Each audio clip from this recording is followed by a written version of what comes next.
জবা জবা জবা জবা জবা।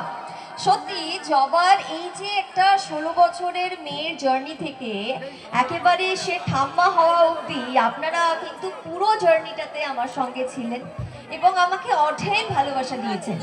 চরিত্রটাকে আপনারা দীর্ঘ 4.5 বছর ধরে বাঁচিয়ে রেখেছেন এবং সিরিয়ালটা আজকে শেষ হয়ে গেছে প্রায় 4 বছর, তারপরেও আপনারা জবাকে আপনাদের মনিকোঠায় জায়গা দিয়েছেন, ভালোবাসা দিয়েছেন, তার জন্য আমি সত্যি আপ্লুত।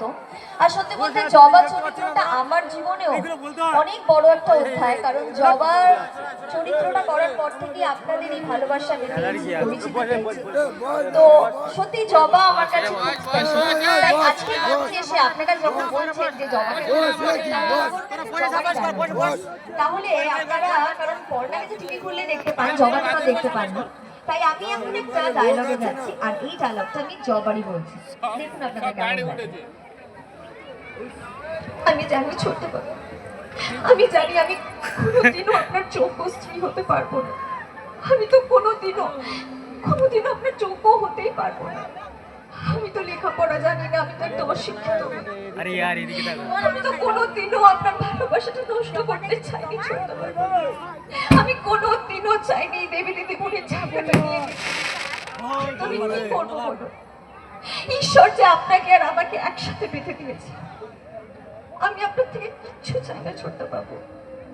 আমি শুধু চাই আপনার পায়ের কাছে থেকে শুধু আপনার সেবা করতে, বড় বাবু বড় মার খেয়াল রাখতে। আমার কাছে এই বাড়িটা হচ্ছে একটা মন্দিরের মতো, আর সেই মন্দিরের দেবতা হচ্ছেন আপনি। যতবার বড় বৌদি আপনাদের দিকে চোখ তুলে তাকাবে, ততবার আমি জবা সেনগুপ্ত আপনাদের সামনে এসে ঢাল হয়ে দাঁড়াবো। বড় বৌদি, তুমি যতই চেষ্টা করো না কেন আমার সংসারটাকে ভেঙে দেওয়ার, আমি তোমাকে কোনোদিনও সেই সুযোগটা দেব না। তুমি যতবার এই পরিবারের ক্ষতি করতে আসবে, ততবার আমি ঢাল হয়ে দাঁড়াবো এই পরিবারের সামনে। আমি তোমার মুখোশটা সবার সামনে খুলে দেখিয়ে দেব যে তুমি আসলে কত বড় নোংরা একটা মানুষ। তোমার খেলা আজ থেকে শেষ তন্দ্রা সেনগুপ্ত, আর এইটা জবা সেনগুপ্তর চ্যালেঞ্জ তোমাকে। ভালো লাগলো? আরেকটু জোরে হাতের তালিটা হোক, নাকি আমরা একেবারে তো সেই জবাতে ফিরে চলে গেছিলাম? সবাই মনে হচ্ছিল টিভি খুলে রিমোট চালিয়ে বসেছি কে আপন কে পর দেখতে। একবার হাতে